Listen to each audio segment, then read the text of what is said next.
억울한 투어. 1597년 정유년이 되었다. 내 나이가 벌써 53살이다. 정유년은 특별한 해이다. 그동안 4년 이상 소강 상태로 있었던 일본과의 전쟁이 다시 정유재란이라는 이름으로 시작되었기 때문이다. 이때 도요토미 히데요시는 내가 있으면 이길 수 없다고 판단해서 고니시 유키나가에게 나를 제거할 음모를 꾸미라고 지시하였다. 이때 고니시는 조선에 발을 붙이고 간첩 활동을 하고 있던 승려 요시라를 통해 공작을 하였다. 1월 2일 내게 부산으로 출정하라는 임금의 명령이 떨어졌다. 고니시와 라이벌 관계에 있었던 가토 기요마사의 군대가 다시 부산으로 오니 내가 나가서 바다에서 막도록 하라는 것이다. 실제로 임금의 명령을 받은 날은 며칠 뒤였다. 그런데 내가 그 명령을 어떻게 했는가? 물론 임금의 명령이니까 즉각 배를 이끌고 나가야 한다. 그런데 뭔가 이상하였다. 일본군의 모략이 있을 것 같았다. 징비록에 보면 이 부분에 대해 이렇게 간단하게만 기록되어 있다. 이순신은 왜적들의 간사한 속임수가 있다는 것을 의심해서 출전하지 않았고 여러 날 동안 머뭇거렸다. 그렇다. 분명히 일본군에 꿍꿍이가 있을 것이다. 그래서 나는 신중을 기하기 위해서 부산 방면으로 척후선을 보냈다. 실제로 가토 기요마사의 선발대는 1월 12일에 서생포에 도착하였다. 그렇다. 곧장 출동했었더라면 일본군의 복병에 걸렸을 것이다. 그러면 그렇지. 조정에서는 난리가 났다. 내가 일본군을 놓쳤다는 것이다. 그래서 나를 잡아들이라 명령하였다. 이때 선조가 얼마나 나를 미워했던지 이런 말을 하였다. 선조실록 1597년 1월 27일자의 기록이다. 선조가 조정 대신들에게 한 말이다. 설사 지금 그의 손으로 가토 기요마사의 목을 베어온다 하더라도 결코 그 죄를 용서할 수 없다. 나는 내 후임인 원균에게 그동안 알뜰하게 비축해두었던 군량미 9914섬, 화약 4,000근, 총통 300자루 등의 목록과 현품을 꼼꼼하게 인계해주고 조용히 함거에 올랐다. 이때가 2월 26일이다. 두 번째 백의종군. 내가 옥에 갇히자 많은 사람이 나를 걱정하였다. 그리고 뇌물을 쓰면 감옥에서 나올 수 있다고 말하기도 하였다. 이때 나는 단호하게 말하였다. 죽고 사는 것은 천명이다. 죽게 되면 죽을 것이다. 이것이 나의 확고한 사생관이다. 죽고 사는 것은 하늘에 달려있는 것이다. 그저 생명만 연장하는 식의 의미 없는 삶은 살고 싶지 않은 것이다. 죽게 되면 죽으면 되는 것이다. 전라우 수사 이역기를 비롯해서 많은 사람이 나를 위하여 상소를 했었다. 그러나 선조는 꿈쩍도 하지 않았다. 선조의 마음을 움직였던 사람은 행지중추부사 정탁이었다. 정탁은 나보다 19살이나 많은 사람이고 인재를 아끼는 사람이다. 그는 이순신 옥사에 즉 신고일을 써서 임금의 마음을 움직였다. 감옥에 들어간 지 27일 만에 내가 풀려났다. 이때가 1597년 4월 1일이다. 이때 내 머리카락이 백발로 변해버렸다. 아마 나도 모르게 스트레스를 많이 받았는가 보다. 현덕승에게 보낸 편지에 내 머리가 하얗게 변했으니 나를 만나면 몰라볼 것이라고 적었다. 나도 이제 늙었구나.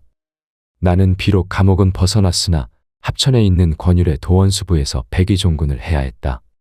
녹둔도 전투에서 43살에 백의종군을 했으니까 딱 10년 만에 두 번째 백의종군이다. 어머니가 돌아가시다. 남쪽으로 내려가는 길이다.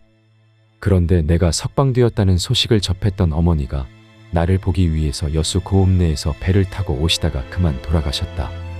이때가 4월 11일이다. 어머니 나이가 83세였다.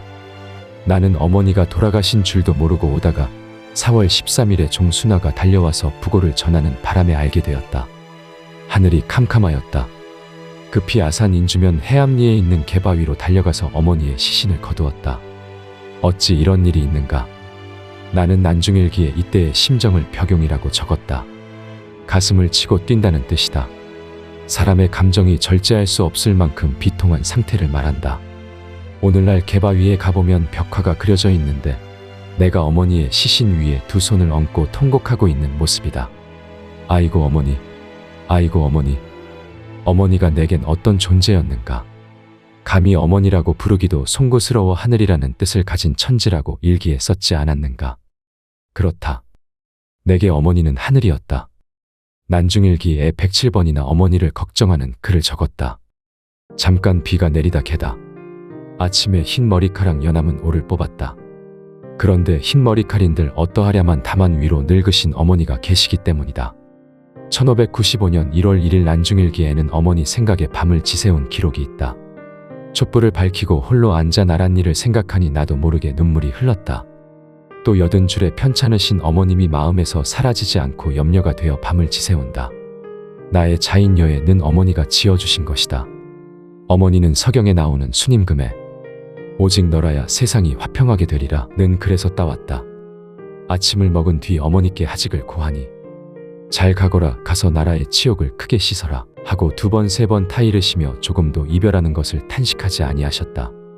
강직하셨던 어머니, 누구보다도 자식을 사랑하셨던 어머니, 내게는 정말 하늘 같았던 어머니였다. 어머니의 장례만은 내가 모시고 싶었다. 그러나 백의종군 중이라 그럴 수 없었다. 어머니 영전에 통곡하며 다시 남쪽으로 길을 재촉하였다. 조선 수군의 전멸.